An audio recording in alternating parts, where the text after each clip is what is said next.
कुछ बच्चों को ये समझ में नहीं आता कि हम इंग्लिश को सीखना कहाँ से स्टार्ट करें।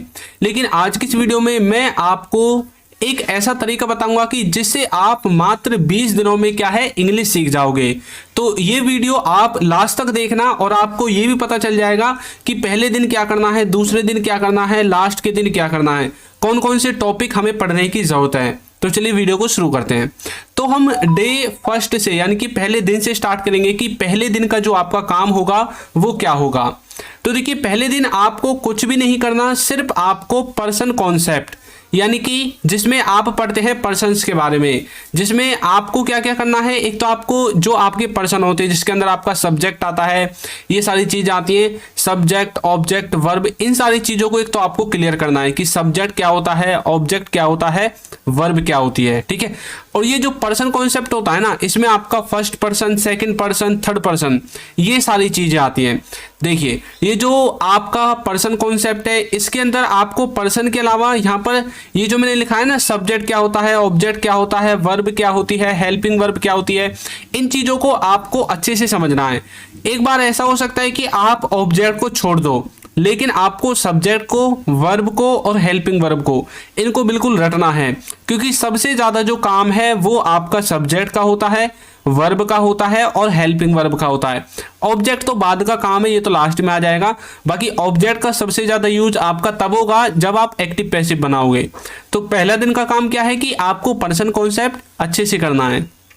दूसरे दिन आपको क्या करना है? दूसरे दिन आपको कुछ भी नहीं करना। आपके जो सेंटेंस के स्ट्रक्चर्स होते हैं, सेंटेंस स्ट्रक्चर मतलब जैसे आप सिंपल सेंटेंसेस बनाते हैं, नेगेटिव में बनाते हैं, इंटरोगेटिव में बनाते हैं, और आईएन मतलब है इंटरोगेटिव नेगेटिव। जब आप इस तरह से अलग अलग टाइप के सेंटेंसेस बनाओगे, अलग अलग तरह के वाक्य बनाओगे, तो वहां पर आपको सेंटेंस का जो स्ट्रक्चर है वो याद होना चाहिए। वैसे तो मैंने यहाँ पर लिख ही दिया है डायरेक्ट, आप इसका भी स्क्रीनशॉट ले सकते हैं। जैसे सिंपल सेंटेंस होता है तो उसमें सबसे पहले सब्जेक्ट आता है, हेल्पिंग वर्ब आती है, वर्ब आता है और फिर ऑब्जेक्ट आता है।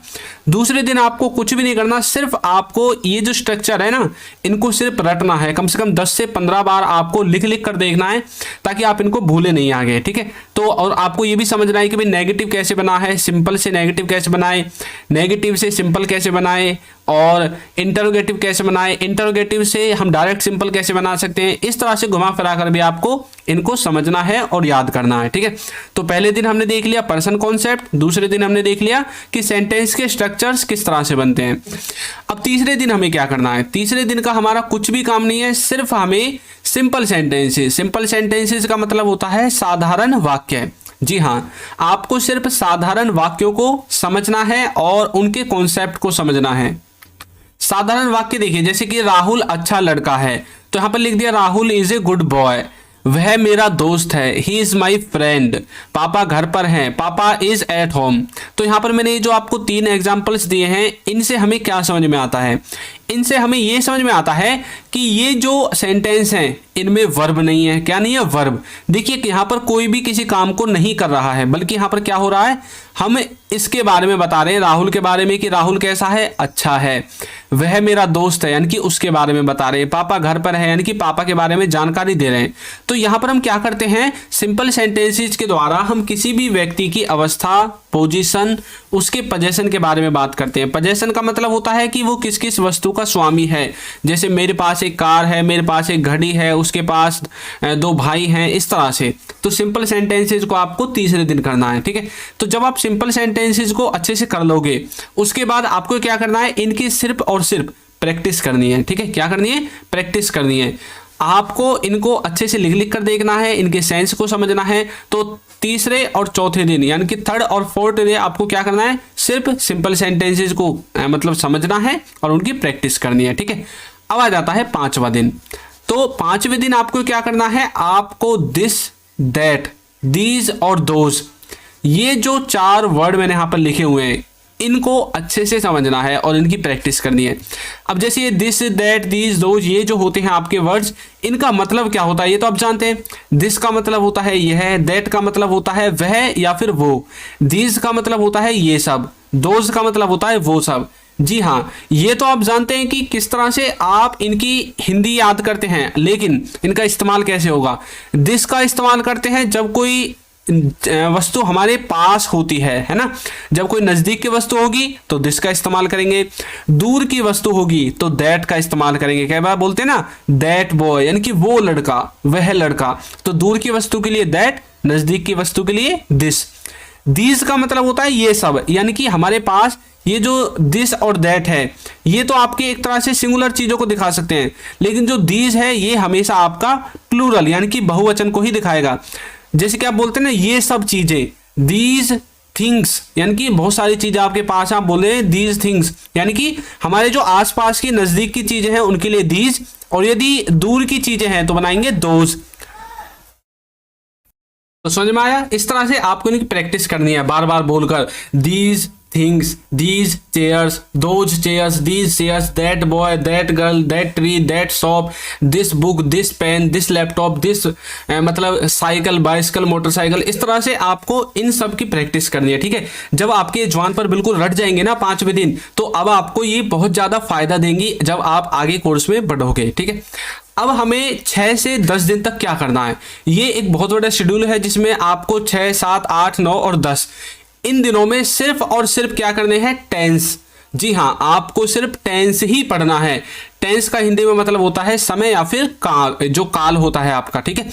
अब आपको देखिए, मैं आपको एक बार थोड़ा सा इनको 6, 7, 8, 9, 10 तक बता देता हूं। आपको क्या करना है, 6वें दिन आपको प्रेजेंट टेंस को समझना है, ठीक है। 7वें दिन आपको पास्ट टेंस को समझना है, और 8वें दिन आपको फ्यूचर टेंस को समझना है, और 9 और 10 इन दिनों में आपको इनकी प्रैक्टिस करनी है। अब ये जो प्रेजेंट टेंस है, पास्ट टेंस है, फ्यूचर टेंस है, इनके अंदर बहुत सारी चीजें होती हैं, जैसे कि indefinite, continuous, perfect, perfect continuous, जैसे कि present indefinite, present continuous, present perfect, present perfect continuous. तो इसी तरह से पास्ट में और फ्यूचर में ये टोटल वैसे तो आपके 1, 2, 3, 4 या 12 तरह के टेंसेज होते हैं, ठीक है। तो आपको इन सबको 6 से 10 दिन में, मतलब 6 तारीख से जो 6वां दिन होगा उससे लेकर और 10वें दिन तक आपको इनको कंप्लीट कर देना है, अच्छे से इनकी प्रैक्टिस कर लेनी है, ठीक है।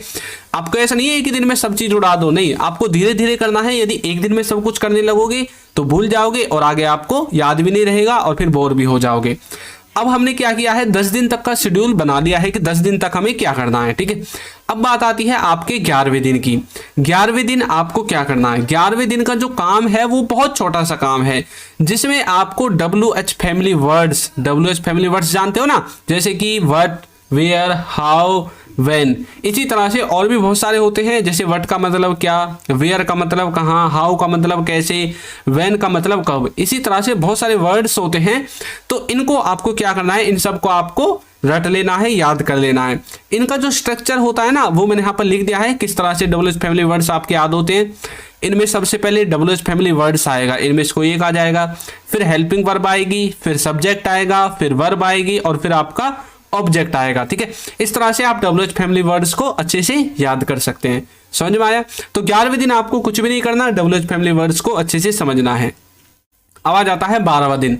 12वें दिन का जो आपका काम है वो है आपका पार्ट्स ऑफ स्पीच का। पार्ट्स ऑफ स्पीच मतलब जो आपके वाक्य के प्रकार होते हैं ना, जो आपका वाक्य आप बोलते हैं उसमें अलग अलग वर्ड्स यूज होते हैं। अब जैसे मान लीजिए यही एक वर्ड समझ लीजिए, पार्ट्स ऑफ स्पीच, तो यहाँ पर पार्ट्स का एक अलग महत्व है, ऑफ का अलग महत्व है, स्पीच का अलग महत्व है। इसी तरह से इनको अलग अलग कैटेगरी में डिवाइड किया गया है, भी हर वर्ड अपना एक अलग काम करेगा, ठीक है। अब इसमें आपके आता है नाउन, जिसे आप हिंदी में बोलते हैं संज्ञा, प्रोनाउन जिसे आप बोलते हैं सर्वनाम। इसी तरह से वर्ब होता है adverb, conjunction, interjection, adjective, preposition. इसी तरह से बहुत सारे वर्ड्स होते हैं, तो इन सब को आपको क्या करना है, कवर कर लेना है अच्छे से, ठीक है। और देखिए आपको ना इनको मतलब डीपली नहीं पढ़ना है कि भाई नाउन हो गया, नाउन के अंदर बहुत सारे प्रकार होते हैं, प्रॉपर नाउन, इस तरह से कलेक्टिव नाउन, बहुत सारे होते हैं, तो आपको उनको नहीं देखना है। सिर्फ इनकी जो ऊपर ऊपर से बेसिक डेफिनेशन होती है ना, उनको आपको समझ लेना है, क्योंकि स्पोकन इंग्लिश में वो सारी चीज़ें काम नहीं आती, इनका सिर्फ बेसिक ही काम आता है, ठीक है। तो 12वें दिन आपको क्या करना है, पार्ट्स ऑफ स्पीच को अच्छे से समझना है, याद करना है, और इनको जो है थोड़ा सा प्रैक्टिस भी कर लेना है समझ समझ के, ठीक है।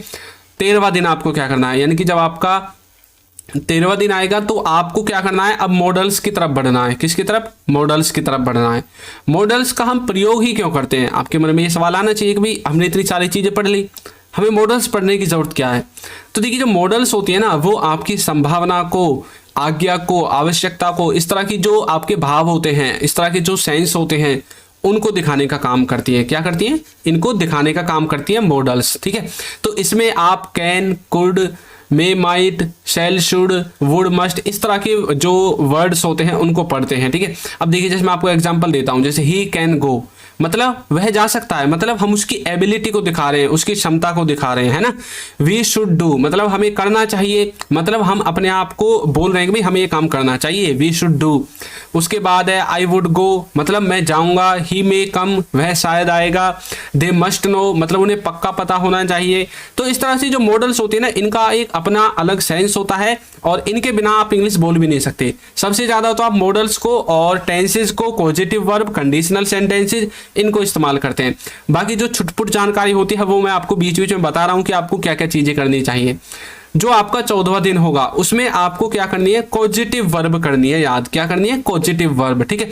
पॉजिटिव वर्ब में आपका गेट आता है, हैव आता है, लेट आता है, मेक आता है, हेल्प भी आता है, लेकिन मैंने हेल्प लिखा नहीं है, उसका ज्यादा इस्तेमाल होता नहीं है। सबसे ज्यादा गेट, हैव, लेट और मेक, इनका इस्तेमाल होता है, ठीक है। अब जैसे पॉजिटिव वर्ब का मतलब होता है क्या है? पॉजिटिव वर्ब का मतलब होता है कि जब हम किसी कार्य को करने का कारण बन जाते हैं या कोई व्यक्ति किसी कार्य को करने का कारण बन जाता है। कॉज का मतलब होता है कारण, उसी से बना है पॉजिटिव वर्ब। जैसे कि मुझे जाने दो, मतलब हम किसी को जाने नहीं दे रहे हैं और वो हमसे बोला भी मुझे जाने दो, मतलब उसको जो रोकने का कारण है वो मैं हूं। उसने मुझसे करवाया, यानी कि उसने मुझसे करवाया, मैं खुद करना नहीं चाहता था, मतलब कारण बताते हैं, ठीक है। मैं काम करवा दूंगा, मैं तुम्हें वो तुम्हें बुलवा लेगा, हम उन्हें करने दे रहे हैं। तो इस तरह के जो आपके सेंटेंसेस होते हैं वो सब आपके पॉजिटिव वर्ब के द्वारा बनेंगे। किसके द्वारा बनेंगे? पॉजिटिव वर्ब के द्वारा बनेंगे, ठीक है। तो डे 14 में आपको क्या करना है? पॉजिटिव वर्ब को अच्छे से समझना है, ठीक है।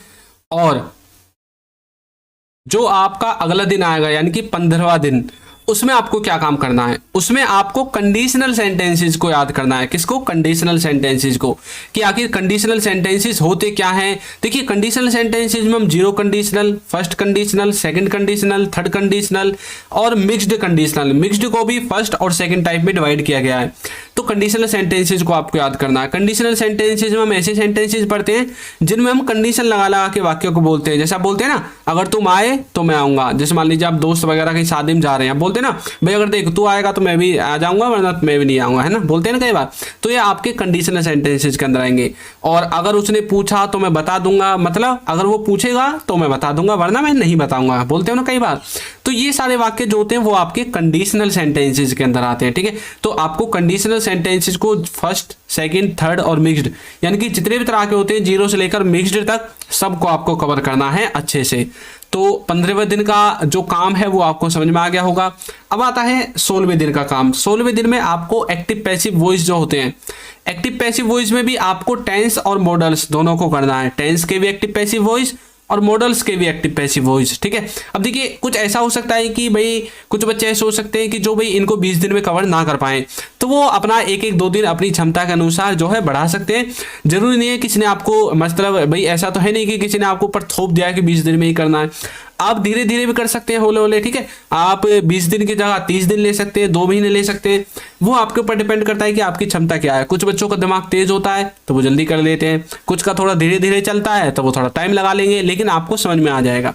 आपको तरीका यही अपनाना है जिस तरीके से मैं आपको बता रहा हूं, ठीक है। टेंसेज में देखिए कैसे बनेगा,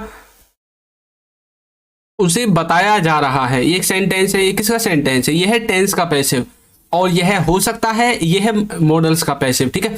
तो आपको टेंस और मॉडल्स दोनों के एक्टिव पैसिव, वही एक्टिव तो वही होते हैं जो आप नॉर्मली पढ़ते हैं, पैसिव होते हैं असलियत में। तो आपको इन पैसिव को अच्छे से समझना है, ठीक है।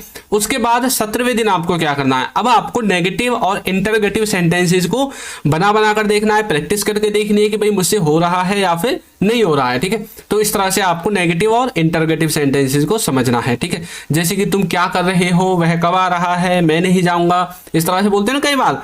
तो ये नेगेटिव और इंटरोगेटिव सेंटेंसेस होते हैं। कई बार इनका कॉम्बिनेशन में बोल देते हैं तुम वहां क्यों नहीं जा रहे हो, इस तरह से भी बोल देते हैं, मतलब नेगेटिव भी घुसा देते हैं और इंटरोगेटिव भी लगा देते हैं, ठीक है। तो 17वें दिन आपको क्या करना है? इन सब को देखना है, ठीक है। अब आ जाता है 18 से 20। इसमें आपको क्या करना है? इन दिनों में आपको डेली यूज वोकेबुलरी के जो वर्ड्स होते हैं पहले आपको हिंदी में लिखना है। 18वें दिन आपको क्या करना है? उन सबको हिंदी में लिखना है और उसके बाद उसके क्या करने हैं? आपको नोट्स बनाने हैं, ठीक है। हिंदी में लिखने के बाद आपको गूगल ट्रांसलेट से उन सबको इंग्लिश में ट्रांसलेट करना है, जो आपके वर्ड्स होते हैं हिंदी के डेली यूजेज के। फिर आपको उनको याद कर लेना है और प्रैक्टिस करनी है, नोट्स बनाने हैं। ये सारी चीज़ें आपको 18, 19 और 20 इन 3 दिनों में करनी है। उसके बाद भाई आप जितना प्रैक्टिस करोगे उतना आपके लिए अच्छा रहेगा। आप आगे